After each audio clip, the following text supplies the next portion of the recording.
Bonsoir. Dans ce numéro de Cybernétique, ce soir, nous allons parler de l'intelligence artificielle IA. C'est quoi l'intelligence artificielle? Quels sont les dangers liés à son utilisation? Ben oui, pour parler de ce sujet, ce soir, nous avons un invité sur le plateau de l'émission Cybernétique, un spécialiste du domaine. Il s'appelle Lassina Kouyaté. Lassina, bonsoir. Bonsoir. Eh bien, avec lui, nous allons parler justement, comme je le disais, les dangers liés à son utilisation. Mais également, il sera question les avantages et les inconvénients de l'intelligence artificielle. Comme vous le savez, Bamako a abrité le Salon international du développement accéléré et du numérique. Nous allons partir au cœur de ce salon pour vous parler les différents thèmes abordés au cours de ce salon et puis à la rencontre des panélistes qui sont aujourd'hui des experts dans le domaine du numérique.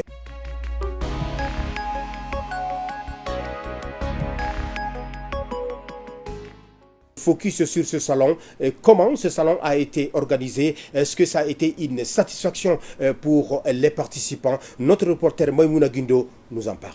Le SIDA offre un espace propice aux échanges, partages et réseautages comprenant des masterclass de haut niveau axés sur la souveraineté numérique au Mali.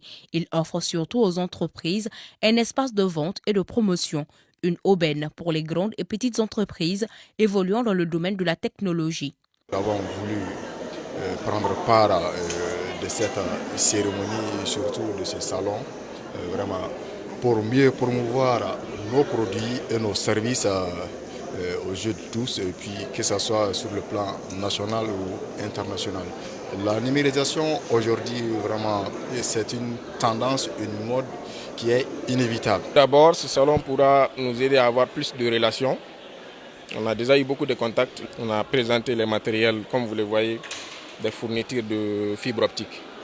Voilà, nous avons eu des contacts, nous avons échangé des informations avec des personnalités vraiment très importantes. Je dirais que ça sera un atout pour nous, pour que Nadinet soit vraiment connu, non seulement en national, mais aussi en international. Parce que ce salon, on a vu des étrangers de plusieurs pays qui sont venus ici pour participer à ce salon. C'est pourquoi il a reçu la visite de futurs entrepreneurs, une occasion pour eux de s'imprégner du marché dans lequel ils s'apprêtent à investir. Le salon SIDA, je suis venu le visiter parce que tout d'abord, c'est un devoir pour moi en tant qu'informaticien, en tant qu'ingénieur. En plus de cela, voir que mon pays essaie d'aller vers de l'avant au niveau du numérique, c'est un énorme plaisir pour moi, donc d'où ma présence ici au salon. Ici, j'ai trouvé pas mal de choses. Il y a des solutions numériques, il y a des applications, il y a des équipements. En conclusion, il y a à peu près tout ce qu'il faut pour la technologie au Mali. Le SIDA sera le déclic pour mobiliser les talents et les initiatives, une des particularités parmi tant d'autres. Nous avons quand même eu sur le même endroit plus d'une vingtaine de stands, des entreprises, des sociétés publiques. Et aussi, nous avons eu plus de 3000 personnes qui se sont inscrites. Pour le premier jour, on a eu quand même la présence des hautes autorités, dont le Premier ministre et plusieurs ministres. Il y avait plusieurs représentants des ambassades et autres, et des chefs d'entreprise et même des structures internationales africaines. Donc, de ce point de vue, vraiment, ça a été quelque chose de particulier ici. Nous sommes ici donc pour dire que ce salon, c'est le lieu, c'est la grande messe qui met tous ensemble tous les partenaires nationaux et internationaux. Et nous sommes là pour accompagner, pour apporter notre contribution modeste. C'est vrai, nous sommes le principal sponsor, mais nous considérons que c'est une contribution parmi bien d'autres. Et nous sommes là aussi pour dire que ce n'est pas seulement pour cette édition que nous sommes là, mais aussi pour les éditions futures. Les experts ont échangé là-dessus, comment faire en sorte que l'intelligence artificielle soit un atout ou du développement. Oui, cette nouvelle donne qui est en train de bouleverser le monde du numérique mérite d'être débattue. Et voilà, notre reporter Astanso est allé à la rencontre des experts pour essayer de parler véritablement de l'intelligence artificielle. Alors, suivons ensemble avec Astanso pour parler véritablement de l'intelligence artificielle.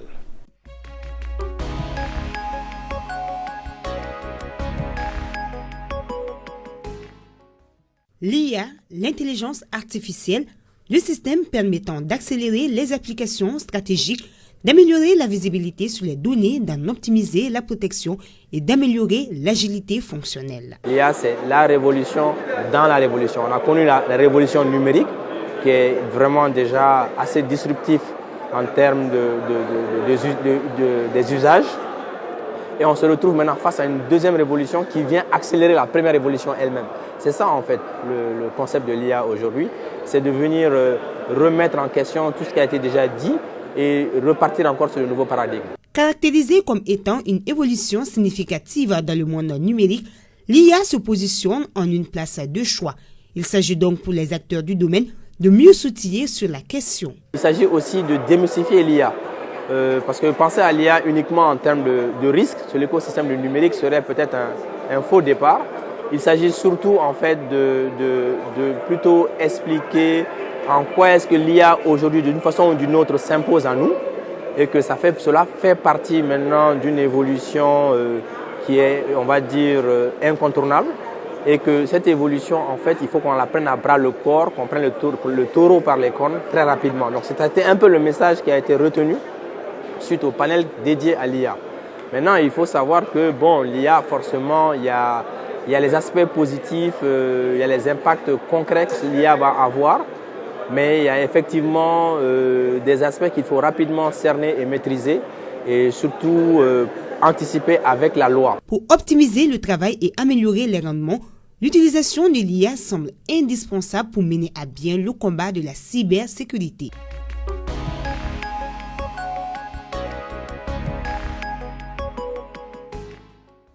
Ben oui, justement, pour parler de l'intelligence artificielle, je suis avec l'expert en cybersécurité, Lassina Kouyaté. Bonsoir. Bonsoir.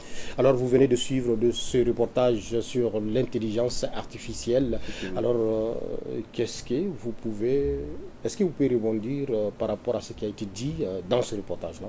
Oui, effectivement, les gens qui ont été interviewés ont dit pas mal de choses qui sont très véridiques, qui sont pointueux et d'actualité sur l'IA. Ils ont presque pas mal tout dit. Mais l'intelligence artificielle, pour dévulgariser un tout petit peu cette intelligence artificielle-là, c'est l'ensemble de programmes. Il faut le savoir, c'est des programmes informatiques qui sont faits pour gérer certaines tâches qui demandent l'intelligence humaine en temps normal. Et ces tâches sont le fait d'avoir une capacité d'apprendre. Il y a des tâches, des séquences qui sont là. L'intelligence artificielle est capable d'exécuter des tâches, mais d'apprendre après le résultat et de faire le point sur le résultat pour corriger son programme. C'est ça qui est la différence. Les programmes normaux que les informaticiens ont l'habitude de faire, c'est des séquences. C'est comme si je vous donne des recettes et des ingrédients pour dire qu'au final, vous aurez un gâteau. Ils vont exécuter ces tâches-là, mais à la limite près. Mais l'intelligence artificielle, à l'instar de ça, peut s'occuper de ces éléments, mais pour apprendre est-ce que la recette a été bonne ou pas. Et revenir sur son code pour refaire la séquence pour avoir un résultat assez précis. Donc voilà les deux différences entre les programmes classiques et l'intelligence artificielle. Alors l'IA, c'est une révolution dans une révolution. Alors est-ce que cet écosystème numérique qui s'impose aujourd'hui, quels sont ses enjeux ? L'enjeu de l'IA, c'est deux aspects. On peut avoir un aspect sur l'interaction vue homme-machine et une interaction aussi sur tout ce qui est avantage dans le développement du pays ou désavantages aussi. Maintenant, quand on regarde le côté avantage, on peut voir des domaines d'application où l'IA peut donner positivement des résultats qui sont assez considérables, comme par exemple la finance et aussi la médecine, qui est vraiment considérable. Aujourd'hui, il y a des centres de recherche en médecine qui sont là, qui travaillent beaucoup avec l'IA, qui est capable de leur donner des données précises sur le diagnostic, par exemple. Des données laboratoires où les gens peuvent faire des diagnostics et avoir un résultat précis. Et ça aide les chercheurs de la santé à pouvoir cibler leur activité. Ensuite, on peut aller sur le domaine de la finance. Il y a des systèmes IA où des grosses structures travaillent avec aujourd'hui. FinTech. Voilà, exactement. Et qui aident à identifier des fraudes fiscales, des problèmes sur les transactions internationales, des tris sur les transactions, même pour la bourse aussi, etc. Alors, au regard de tous ces enjeux, de tous ces dangers, oui. Alors qu'est-ce qu'un État doit faire pour protéger les données de sa population? C'est une question très difficile parce que fédérer une intelligence artificielle ne se fait pas au point des États, au niveau des États. Il doit y avoir une fédération internationale qui va fédérer ou régir des lois internationales qui peuvent contrôler un tout petit peu l'utilisation de ces IA. C'est très très difficile pour un État. Alors l'État peut faire quoi? Faire des campagnes de sensibilisation, beaucoup plus. Donner la parole aux ingénieurs, donner la parole aux gens qui connaissent psychologiquement qu'est-ce que ça peut donner, etc. pour sensibiliser beaucoup plus la population. Et pour combattre ces fléaux, il y a juste que la sensibilisation qui peut fonctionner.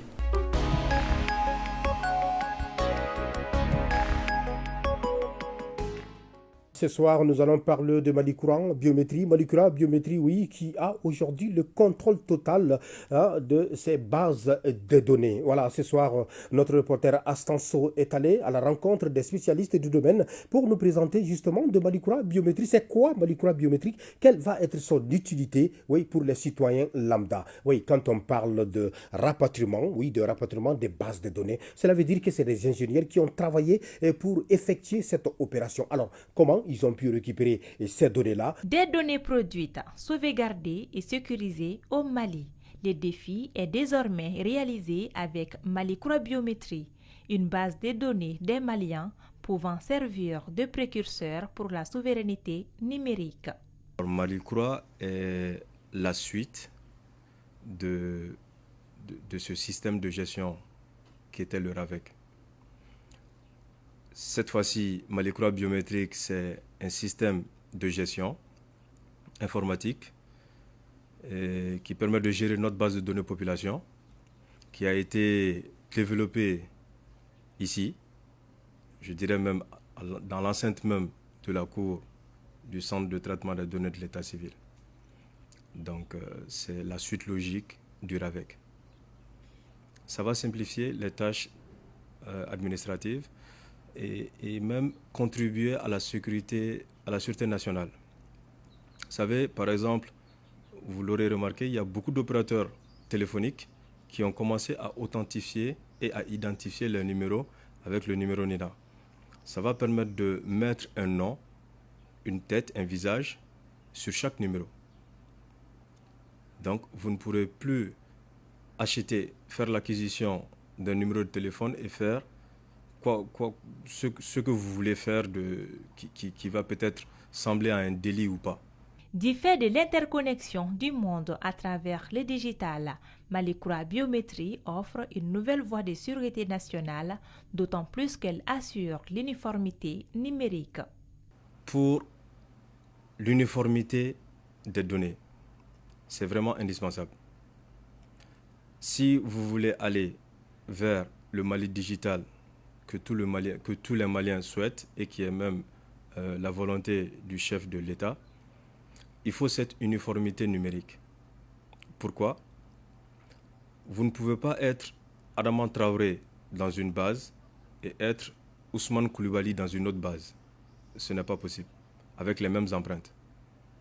Constate qu'effectivement, il y a quelqu'un dans la base qui a les mêmes informations, soit alphabétiques, c'est-à-dire que le nom et le prénom sont similaires, et les informations des parents sont également similaires.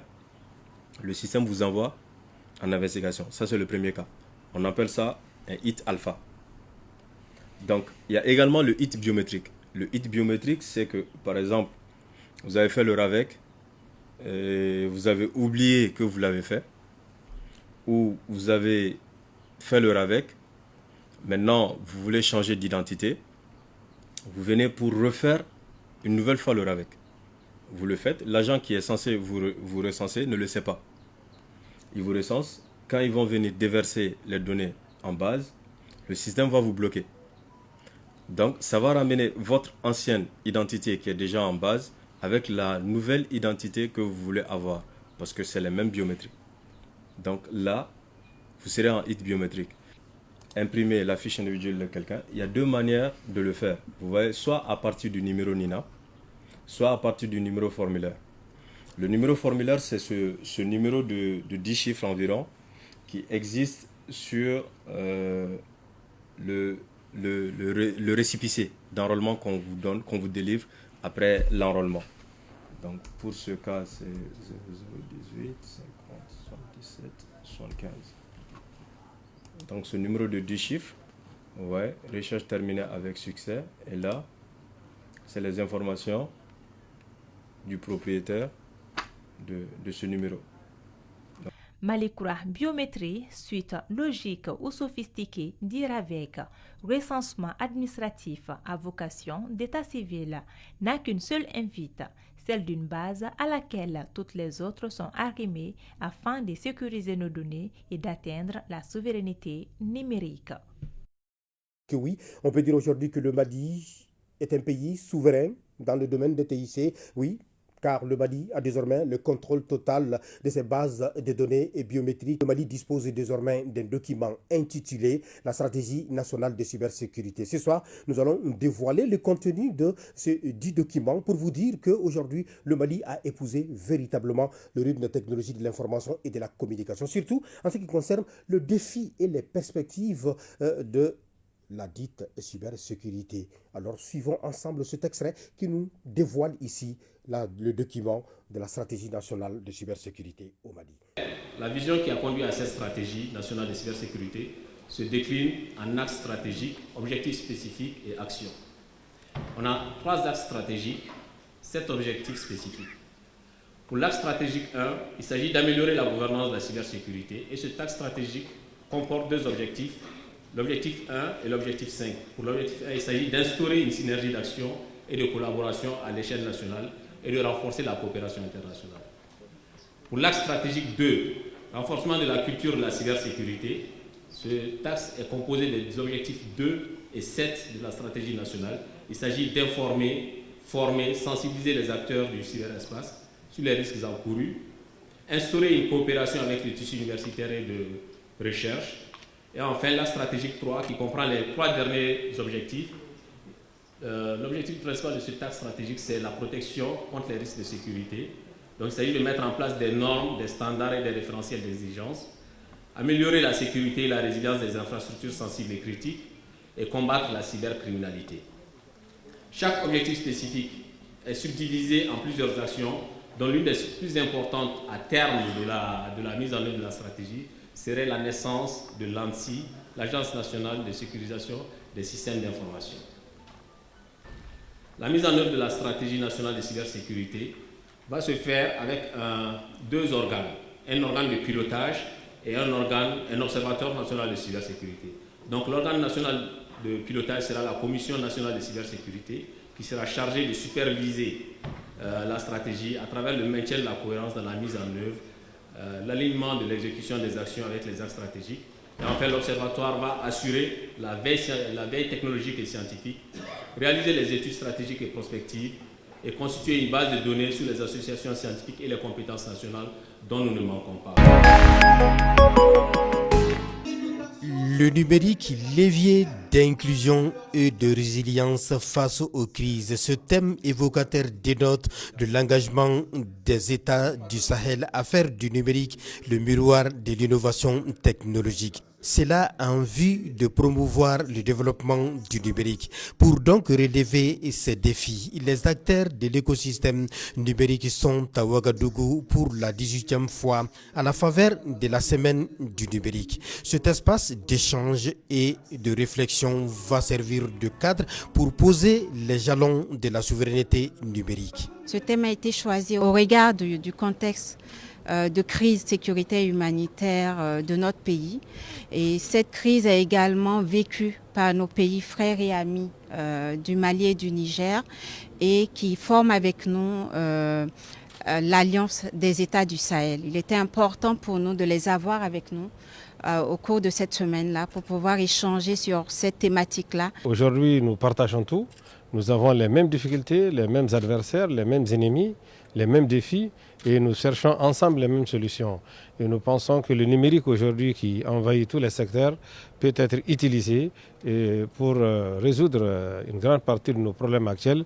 Je pense que c'est en cela que notre sœur, la ministre du Burkina, nous a fait l'honneur de nous inviter avec les frères nigériens pour venir réfléchir, participer au débat avec nos collaborateurs et trouver des solutions idoines à l'ensemble de nos problèmes qui sont communs. Les 3 ministres de l'Iptako Gourmand vont à cette occasion réfléchir sur une politique globale du numérique qui servira de boussole à la transition digitale des 3 pays, voire du continent. Nous allons mettre sur place un petit comité en marge de cette semaine pour proposer à nos 3 chefs d'État, à nos 3 pays, des solutions idoines de collaboration et de coordination de nos actions et de nos infrastructures pour permettre à tous les secteurs de se développer très rapidement et de profiter du numérique, dont notamment la sécurité, la défense, la santé, les autres services porteurs financiers et autres. Le numérique comme levier d'inclusion et de résilience dans un contexte de guerre asymétrique dont les forces de défense de la zone des 3 frontières font face est apprécié à sa juste valeur par le ministre burkinabé de la Défense. Évidemment, le numérique, c'est ça. On est basé sur ça et ça permet de faire beaucoup de choses. On gagne surtout en temps et en délai. Aussi, que nous permettons d'avoir toujours des archives pour pouvoir montrer ce que nous faisons réellement. Les réflexions autour de ce thème devront permettre de sortir des propositions concrètes pour booster l'écosystème numérique dans les États du Sahel, afin de faire du numérique le fer de lance du combat contre le terrorisme. Cette cérémonie d'ouverture suivie d'une visite des stands, dont celui du pays hôte, le Mali, a permis aux participants de s'imprégner du savoir-faire africain en matière du numérique. À la découverte d'un génie créateur, il s'appelle simplement Abdul Karim Amadoun. Il a créé son entreprise, c'est un lycéen. Mais qu'est-ce qui l'a poussé de créer son entreprise? Pourquoi aujourd'hui une entreprise de digital? Pourtant, il n'est pas spécialiste du domaine. Alors, d'où est venue son inspiration et qui il est? Alors, et comment il est devenu informaticien sans se rendre compte, ou voilà, par vocation ou par amour ou par accident? Ce soir, notre reporter Awa Sidibé est allé à la rencontre de ce jeune homme. Suivons ensemble.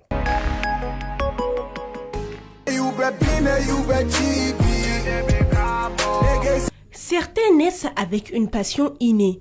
Tel est le cas d'Abdul Karim Amadoun Sissé, un prodige de l'informatique qui a créé sa propre entreprise à seulement 13 ans. Ce passionné a rapidement pris conscience de ses capacités exceptionnelles et a choisi de les exploiter. Tout est venu un jour, j'étais dans un Sotrama, je scrollais sur TikTok quoi. Donc j'ai vu la vidéo d'un gars, il s'appelle Pablo Mirales. Donc c'est lui le PDG de la première agence d'automatisation artificielle au monde, quoi, Smarteo. Donc j'ai vu sa vidéo qui parlait d'agence d'automatisation artificielle et autres, des trucs qui me convenaient beaucoup, quoi. Donc je me suis dit que je pouvais rallier ma passion et en même temps gagner de l'argent, quoi. Il disait dans cette vidéo d'aller suivre sa page YouTube. Je suis allé directement dans sa page YouTube et j'ai vu des vidéos qui parlaient de ça. C'était sa première vidéo. Il était à 0 abonnés en ce moment. Donc j'ai été son premier abonné. Donc quand il a vu que dès le lancement de son entreprise, c'était moi le premier abonné de son entreprise, donc lui aussi il s'est dit pour que peut-être ça c'est un passionné comme lui, parce que lui il avait créé son agence d'automatisation artificielle et il avait créé un compte sur Telegram pour tous qui ont la même passion que lui. Donc je suis allé directement aussi dans cette page de Telegram, je l'ai suivi, j'ai liké ses posts et autres, donc il m'a directement pris en privé quoi. Donc on a commencé à discuter des passions communes que nous avions quoi. Jusqu'à présent c'est lui mon mentor et c'est à lui qu'appartient la première agence d'automatisation artificielle. Et c'est comme ça que moi aussi j'ai créé mon agence d'automatisation artificielle, MAM, qui est la seconde agence d'automatisation artificielle sur le plan mondial, la première agence d'automatisation artificielle en Afrique et la première au Mali aussi. Ce jeune prodige est le PDG de l'agence d'automatisation artificielle Mirror Automation Management en anglais, créée le 26 novembre 2023. Spécialisé dans la digitalisation, Abdul Karim veut aider ses clients à optimiser leur travail grâce à la technologie, réduisant ainsi l'apport humain, une approche qui est aussi adoptée par son entreprise. Au total, nous avions 5 employés, 3 qui sont des robots et 2 des humains. Donc l'entreprise vise à automatiser les tâches des entreprises, quoi. Par exemple, prenons l'exemple sur une conciergerie Airbnb. Donc maintenant cette conciergerie, nous avons créé un chatbot, un robot, un assistant automatisé pour eux. Donc maintenant nous devons scaler, implanter ce chatbot sur leur site web. Mais si vous ne voulez pas sur le site web, nous pouvons l'implanter aussi sur Instagram, sur X. Nous avions créé la base de connaissances de cet assistant personnalisé avec les liens des sites et les préférences de leurs clients, les questions-réponses, les questions que leurs clients leur posent généralement, quoi. Donc, et après, nous avons implanté ça sur leur site. Maintenant, vous pouvez venir, vous êtes une client de la conciergerie Airbnb, vous pouvez venir sur leur site maintenant. Et au lieu de vous balader inutilement sur le site, vous pouvez déjà directement aller dialoguer avec l'assistant personnalisé que nous avons implanté sur son site. Donc, pendant la discussion, toutes les informations que vous allez donner à l'assistant personnalisé sera recueillies sur une fiche technique et sera directement envoyée au propriétaire de la conciergerie Airbnb. Donc, et à la fin de la discussion, ça trouvera que le chatbot a déjà recueilli votre adresse email, votre localisation, votre nom de famille, vos caractéristiques, vos types d'appartements, tout. Et il va directement envoyer au propriétaire de la conciergerie Airbnb. Et lui, depuis son téléphone, il verra toutes les informations sur vous et vous appellera directement et dira que à X, on a trouvé un appartement pour vous qui vous convient bien selon vos caractéristiques. L'exercice de son activité n'influe pas sur ses études. Il est parvenu à trouver un équilibre entre les deux. Quotidiennement, c'est très difficile. Mais je dirais beaucoup plus difficile pour un début que maintenant, parce que je commence à m'habituer. Je me souviens, au début de mon agence d'automatisation artificielle, je passais de nuits blanches sur un petit problème banal comme ça, quoi. Mais j'avais fait 3 nuits blanches de suite là-dessus.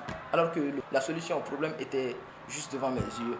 Abdul Karim nous surprend en publiant un livre. Le cœur de l'Afrique qui résiste, ça raconte les histoires de notre chère Afrique, de la corruption, des dirigeants corrompus, de la mauvaise direction, quoi. La mère d'Abdul Karim Amadoune Cissé nous a confié la peur qu'elle ressentait au début de tout ceci. Une peur qui s'est transformée au fil du temps en une véritable fierté. Enfant, il était turbulent, comme tout enfant d'ailleurs, mais il avait beaucoup de la passion pour la technologie. Les télés, les jeux vidéo, les ordinateurs qui me dérangeait un peu parce que j'avais peur pour ses études. Quand il m'a annoncé la création de son entreprise d'automatisation artificielle, j'étais émerveillée. Je dis waouh, mais c'est vrai, est-ce que tu as pu faire ça? Il a dit oui, maman, viens voir. Il m'a montré à l'ordinateur ce qu'il a fait, il m'a expliqué pourquoi. Je n'ai pas bien compris ce qu'il veut, mais il m'a expliqué étape par étape. Très franchement, je suis fière de lui, je l'encourage beaucoup. Ses enseignants le décrivent comme un surdoué, car Abdul Karim a toujours excellé dans ses études. Le fait qu'il ait créé sa propre entreprise à son âge ne fait que confirmer la thèse du don inné en lui. Abdul Karim envisage d'autres projets ambitieux pour l'avenir. Nous avons beaucoup de projets pour le futur, mais on va aller étape par étape, step. Ça aussi, ça fait partie de mes projets parce que j'ai envie de créer une nouvelle entreprise qui va viser à donner des formations aux jeunes qui en ont envie, des formations sur plusieurs business, le dropshipping, les agences d'automatisation artificielle et beaucoup d'autres trucs, quoi. Dans ce numéro spécial consacré à la semaine du numérique, nous sommes au Centre international de conférence de Bamako pour vous faire voyager dans le méandre du numérique. Oui, Bamako a vibré au rythme de l'économie numérique dans notre capitale.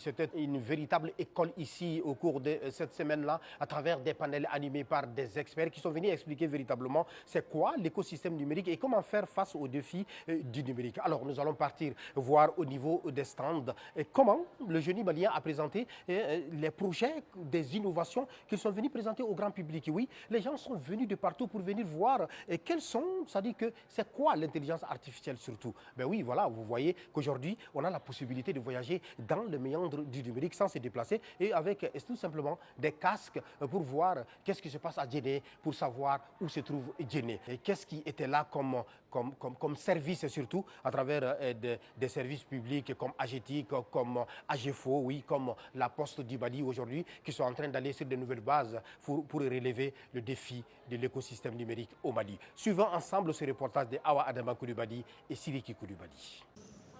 Le Centre international des conférences de Bamako nous ouvre la porte sur un petit temple du savoir numérique. Que des innovations au service du développement. C'est la particularité de ce rendez-vous du donner et du recevoir au CICB. À chaque champ disciplinaire correspond désormais un ensemble plus ou moins cohérent et organisé de pratiques numériques de données. Donc c'est un quiz spécial qui a été fait par Kabako par rapport à l'AES. Commençons notre exploration par les services postaux. Aujourd'hui, toutes les informations y sont instantanées pour les clients et ce n'est pas tout. La Poste se sert aujourd'hui du numérique comme un facteur de développement des produits et services postaux, notamment en matière de courrier. Au niveau de la Poste Burkina Faso, il y a des applications qui ont été mises en place et qui permettent à la population de rester chez elle et puis commander par exemple des actes administratifs comme les actes de naissance, les certificats de nationalité, les casiers judiciaires en ligne et par là pour pouvoir recevoir ça chez eux. Restons dans le circuit du transport. De nos jours, il est bien plus facile de se déplacer à travers le monde qu'il y a 20 ou 30 ans. Surtout sans se perdre, grâce au logiciel de cartographie. OS Monde est l'un d'eux. Elle est made in Mali et gratuit après téléchargement. OS Monde est une application qui permet aux uns et aux autres de se déplacer, d'envoyer les positions afin qu'on puisse se rendre chez toi sans difficulté. Et l'avantage, c'est que c'est libre. Nous continuons le voyage dans les méandres du numérique par cet autre outil, sinon moyen de déplacement purement virtuel. À l'aide du casque VR, Kabako Academies offre aux visiteurs une immersion dans des lieux culturels du Mali. Et la toute dernière inspiration de cette équipe est la mentor AI, version Bambara, un coach furtif. Voilà ça quand dege Sénégola. Kabaku bekalano ke mino besigida donia. Toujours dans la recherche de solutions numériques aux difficultés rencontrées au quotidien, notamment dans l'administration et dans le domaine de l'éducation, l'AGETIC propose de nouvelles possibilités. On a des applications qu'on a créées dans le cadre de dématérialiser l'administration, telle que l'application IGESCO, qui est une application web aujourd'hui pour la gestion des courriers, que ce soit au départ ou à l'arrivée. On a l'application aussi Core qu'on a créée aussi, ça c'est pour permettre aux fournisseurs aujourd'hui que chacun ait sa chance, que tu sois riche ou pauvre, quand tu es un fournisseur au niveau de l'administration, que tu puisses avoir une chance de pouvoir trouver un marché. On a l'application aussi Office Manager qui est tout ce qui est gestion interne d'une administration ou d'un établissement quelconque, de pouvoir gérer le personnel, les congés, les permissions, les factures pro forma ainsi que les factures réelles. Aussi, on a aussi l'application, une plateforme qu'on a créée aussi dans le cadre de l'éducation pour le e-learning, c'est-à-dire de permettre vraiment aux enfants, aux étudiants et aux élèves de pouvoir vraiment étudier en ligne. Notre produit phare, je dirais aujourd'hui, c'est le point ML, dont on est vraiment en train de promouvoir aujourd'hui. Qui parle de point ML parle de l'identité du Mali sur l'Internet. L'identité numérique du Mali passe également par la présence de sa chaîne de télévision nationale sur la toile. De l'analogie au numérique, le stand de leur thème suscite la curiosité chez les utilisateurs. Si d'aucuns le suivent sur les réseaux, d'autres apprennent l'existence de ces plateformes digitales. On a une page Facebook, on a une page YouTube. On fait tout le temps, chaque jour, des diffusions sur ça. Ce lot n'est qu'un tiers de la révolution numérique présente à la semaine du numérique. Y sont exhibés également Mali dans Cookies, qui booste la culture générale des uns et des autres sur l'AES, des écrans intelligents propices pour les universités et structures de formation, des imprimantes 3D pour des maquettes et bien sûr des startups qui émerveillent les visiteurs. Et on espère qu'ils charmeront autant le jury.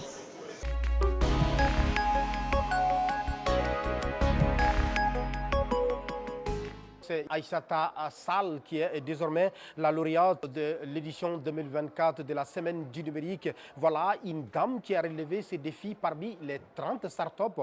Félicitations.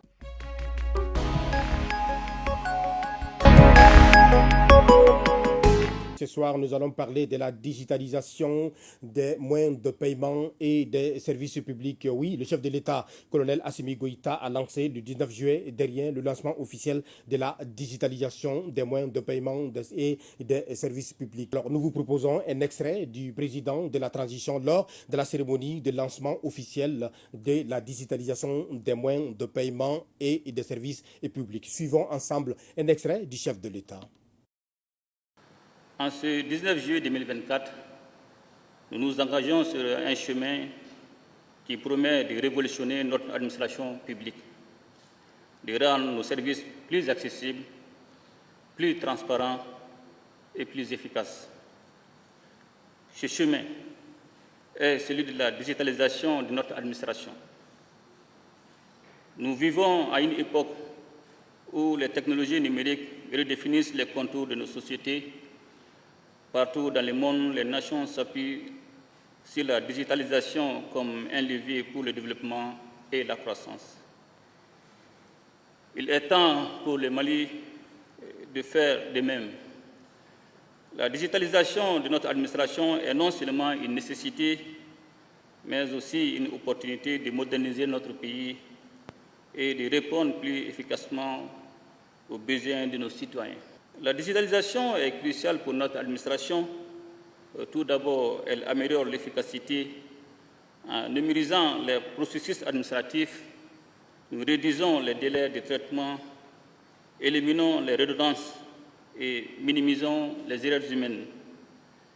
Les usagers n'auront plus à faire face à des files d'attente interminables ou à des procédures bureaucratiques complexes. Un clic, un seul clic, et vous aurez accès aux services dont vous avez besoin quand vous en avez besoin. Ensuite, la digitalisation renforce la transparence. Les systèmes numériques permettent de suivre et de tracer chaque étape des processus administratifs, réduisant ainsi les risques de corruption et d'abus. Chaque citoyen saura à quel niveau se situe son dossier, ce qui rétablit la confiance entre l'administration et les administrés.